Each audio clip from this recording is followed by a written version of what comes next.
21 through 23. The tradition of the elders.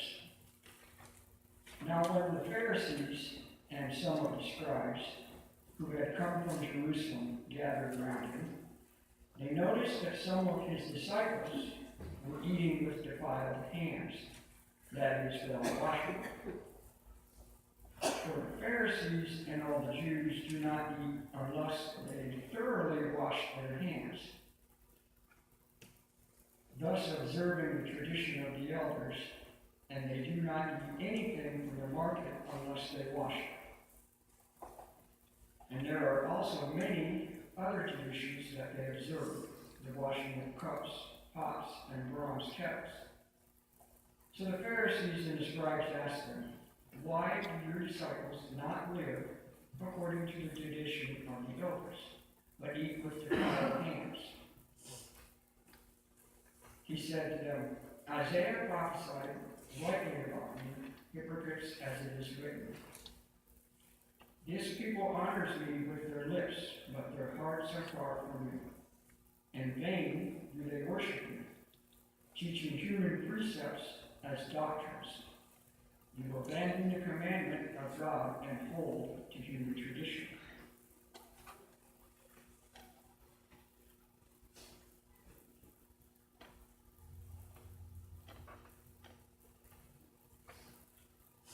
Then he called the crowd again and said to them, "Listen to me, all of you, and understand. There is nothing outside a person that by going in can be defiled, but the things that come out are what defile.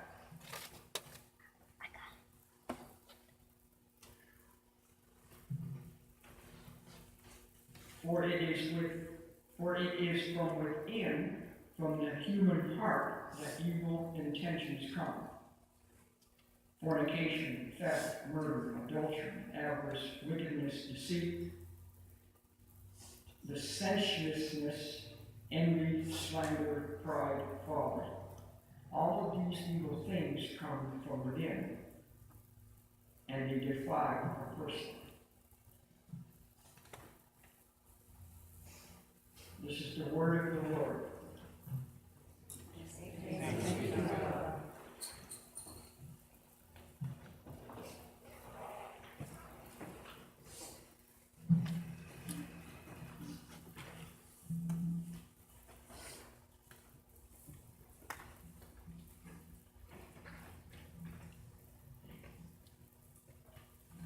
We pray.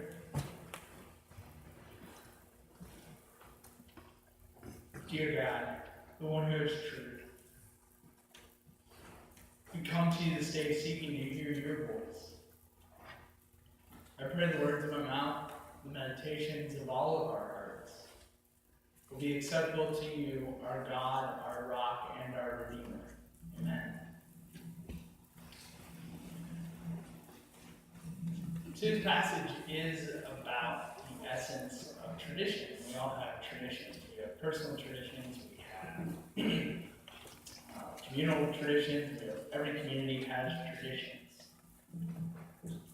The primary message this morning is that our traditions need to have spirit. They need to connect us. They need to connect us to one another. They need to connect us to God.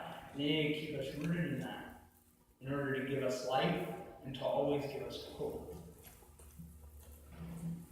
And as I process my own discernment in joining this church in a new form of ministry, seeking hope and new life, it's in that spirit that I share this story. The opening story I have this morning is a somber one about tradition, about facing grief, and about finding hope in new life. The unthinkable had happened. A child had died. And all the traditions kicked in. The priest was called. And the house was prepared for his arrival. The priest, in all the traditions, put on his clerical uniform, black shirt, black pants, black shoes, and a white collar. The symbol, the traditional symbol of ministry, the traditional symbol of the human incarnation of God in the world, the reminder of hope, the reminder of sense in the nonsensical, a reminder of peace where there was chaos. That was the point of all the traditions. And as was tradition, he drove up and pulled up to the curb, and he stopped for a moment before he left the car. He took a deep breath, and he prayed. Now, there's a little insight here from the clergy side of the point. It always feels like clergy feel like when we enter a moment like this, there's always this hope that the cleric has all the answers. The cleric is that storming of that calming of the storm that everybody thought would happen, that miracle come to fruition. When a clergy person enters that moment right before going in, that prayer is really more of a cry for help. It's a cry, it's a yearning that God actually be known in the moment. That all of those questions, all of those challenges, everything actually work out. So he prayed. He got out of his car, walked up the walkway, confident, as well as scared. He knocked on the door, and the door opened. And there to greet him was the grieving mother. And they stared at one another for a moment. And she finally, in her justifiable tornado of emotions, her anger, her grief, her sadness, everything that was going on inside her, she looked him dead in the eye and she said, "We don't need any callers around here." He took a moment and he understood what she said. He empathized. He empathized with her justifiable rejection of all the failed human attempts to make reasonable the unreasonable, to make some sort of sense out of the unimaginable, to attempt to be divine in a moment when there needed to be humanity. And he looked back at her, and thinking about all the traditions, thinking about all the things he was supposed to do and what he was actually called to do in that moment, he grabbed his collar, threw it into the bushes, and said, "Fine, no collars today." Traditions aren't meant to bring us together. They're meant to connect us. They're meant to hold us together, especially in the toughest of times. They're meant to challenge our eagerness to isolate, to give up. Traditions are meant to push us a little farther, to challenge us to dig deeper and to seek new life. What's interesting is the most ancient traditions humans have that archaeologists can discover are the traditions of funeral rites. The Egyptians, as many of us know, as well as there's ancient funeral rite traditions from the tribes of ancient Russia, from the Caucasus Mountains. These are the two most ancient rituals. They are the first rituals.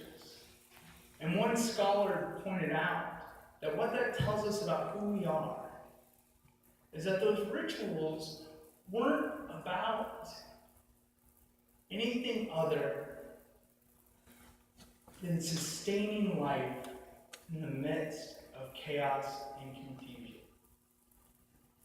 Both of the most ancient rituals we have were rituals to empower the community to look at the unthinkable, to take a moment to celebrate the beauties that had been, to reflect on the struggles that had come, and to look loss in the face, and to boldly together say that there was more to the journey.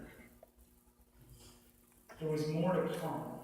There was more life to be lived. There was more fruitfulness to be enjoyed. There was redemption and resurrection. And that's the point of what Jesus is getting at today. Reverend David Frenchak points out that his challenge to the Pharisees has nothing to do with the actual tradition. Jesus doesn't care about the traditions. If anything, if we were to build on Jesus' earlier words of, I'm here to fulfill the law, not abolish the law, Jesus loved the traditions. What Jesus needed the Pharisees to understand was that the traditions weren't about being clean. They weren't about being purified. They were about being part of God's people, God's love, and God's fulfillment.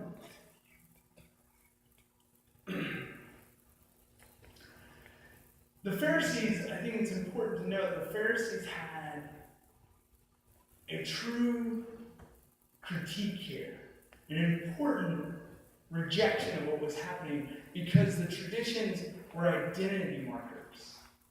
They showed who the people were. It's how the Jewish people maintained identity. In the midst of the loss of the temple, their own church, their churches had been destroyed. And the loss of their own country, their own nationality. It was the rituals and the traditions that made it clear who they were. And so when you throw away your collar, how is the world supposed to know you're a priest? How is the world supposed to know you're ordained? If you stop cleansing your hands like your ancestors do, how are people supposed to know you're the chosen people of God? That's what the Pharisees are challenging Jesus on, and I think in some ways they deserve some sort of credit, at least some sort of respect from that point. But Jesus challenges them because Jesus points out that's not the point. The point is inclusiveness. The point is a radical, transformative love that has always been there. That's the tradition. The tradition is really God's breaking into our lives and always giving us new hope, giving us new life, giving us reinvigoration no matter what we went through.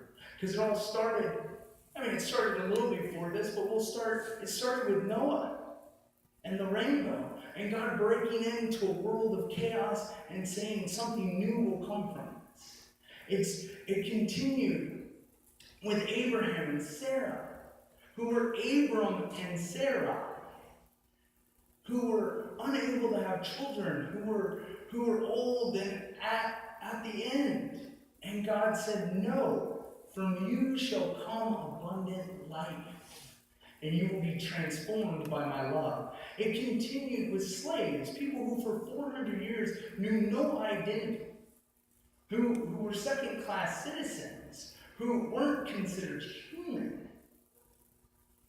And it was God breaking in and saying, you are unique, you are special, and you are destined for the promise of life and love. And for us, it continued on to Jesus, who came and said, this is life, this is the struggle, this is the hardship, this is the journey to God. And yes, death is scary, loss is painful, suffering is hard. It is never the final word. God's loving, transforming work in our lives and in our world is what matters. And together you will discover that. You see, Jesus knew he needed community more than anything else. Jesus didn't do it for himself. There's no point in being resurrected to yourself. He didn't reveal himself to himself. He revealed himself to community. Because he needed the community to join him on the journey of discovering God's abundant life and living out that tradition.